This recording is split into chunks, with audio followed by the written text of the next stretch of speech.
There are some federal workers who are going to homeless shelters to get food. Well, I know they are, and I don't really quite understand why. The 30 days of pay that some people will be out, there's no real reason why they shouldn't be able to get a loan against it. This is so much bigger than any one person. It is a little bit of pain, but it's going to be for the future of our country. And as the federal government continues to inflict this pain on its own citizens, all because of President Trump's demand for a border wall. Federal workers who are not being paid have begun holding protests across the country. With Democrats controlling the House, a funding deal compromise doesn't seem to be coming anytime soon. No checks will go out to those furloughed government workers, nearly 1 million of them. Other workers will not get back pay. And look at this tonight, demonstrations in Ogden, Utah, at Federal Plaza in Chicago, at the IRS building in Covington, Kentucky, and in Washington, D.C. across this country. And tonight, the Coast Guard is out with this memo, advice to its workers who are not getting paid, telling them to be creative without their pay, have a garage sale, offer to watch children, walk pets, house sit, become a mystery shopper. ABC's Steve Osunsami with workers across this country who say this isn't politics, this is their lives. Mexico's going to pay for it. How? Because they're making a fortune. But how can you get Mexico to pay? It's called negotiation. Do you have any doubt that I will get them to pay for the wall? They will pay for the wall. The federal government remains shut down for one reason, and one reason only, because Democrats will not fund border security. The San Ysidro Port of Entry is now closed. Please exit in the proper manner to the nearest exit of immigration checkpoint.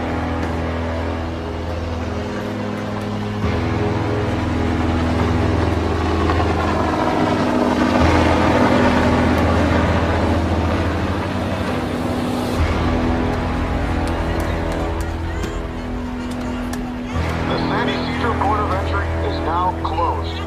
Please exit in the proper manner to the nearest exit of immigration checkpoint.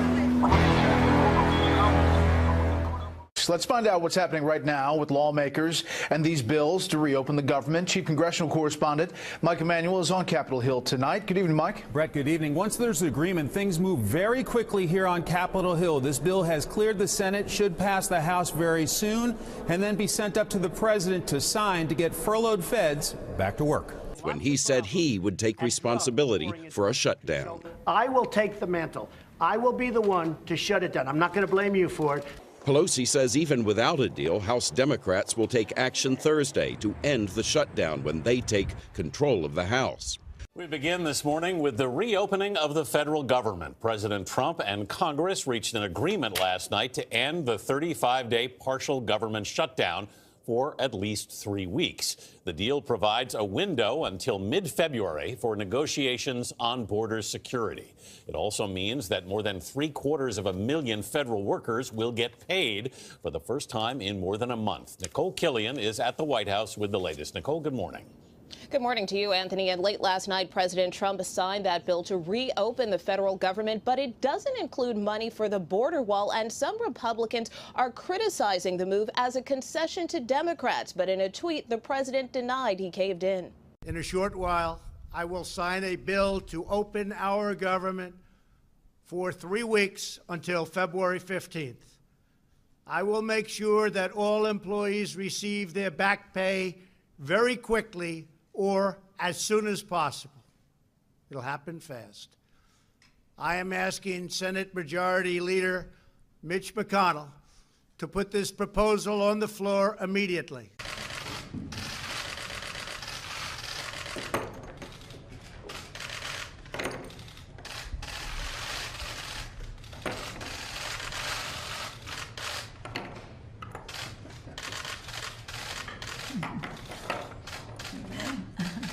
You have to use some twice. This president said it was going to be conditional border security, building that wall, and he just reversed himself. That's a victory for Nancy Pelosi. It will be perceived as such on every television monitor and screen in the country. And to deny it is to try to escape from reality. And that we ain't going to do here.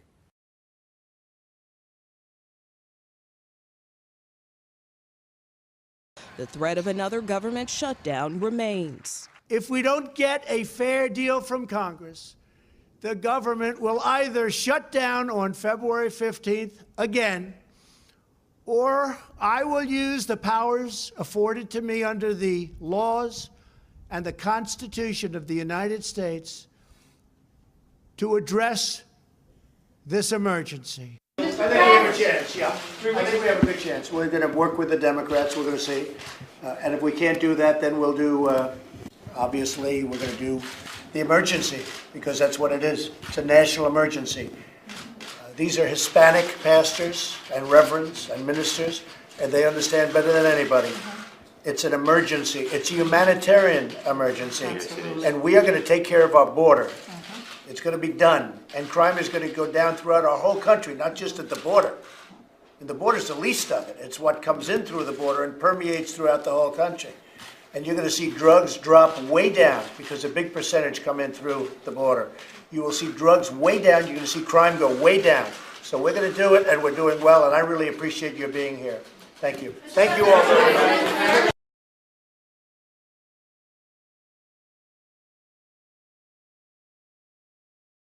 It was not a presidential tweet, but a text that lit up cell phones and social media today. It was the first test of the National Wireless Presidential Emergency Alert System. It was only a test. For the first time ever tomorrow, Americans nationwide will receive an alert on their cell phones from President Trump. But it won't be a personal message. It's the first test of a national presidential alert system that will let any president issue a warning about a crisis. That could include a missile launched by another country at the U.S. or a tsunami. The government is preparing for its first ever test of the National Emergency Alert System today. At 2:18 p.m. Eastern Standard Time, a presidential alert will be sent to all cell phones all across the country. The alert is designed to issue a warning about a crisis. That could include anything from a missile launched by another country at the U.S. to a tsunami. So the alert worked, but my phone is on silent. So is mine, and I haven't gotten the alert yet. What's interesting about this is the alerts actually it goes from FEMA. It actually goes to the cell towers, and the cell towers will start sending out the alert over and over for about a half-hour period of time until everyone who has their phone on gets it. Today's alert actually was a test of an alert that would be sent by the president to give advance warning of a national crisis like a terror attack or a missile about to hit the United States. It's similar to the local Amber and weather alerts sent to mobile phones. Planning for the alert system began in 2006, but some people said their phones didn't go off. 12 minutes after the alert, we asked the Duncans, Did you get the alert? No. You didn't? What service are you on? T-Mobile. T-Mobile. Officials say if you do ever see a real presidential alert, pay attention. FEMA's Antoine Johnson. Take those things very seriously when they come across your mobile device or it appears on radio and television. They're not the type of alerts that should be ignored at any time. Obviously, we're going to do the emergency, because that's what it is. It's a national emergency.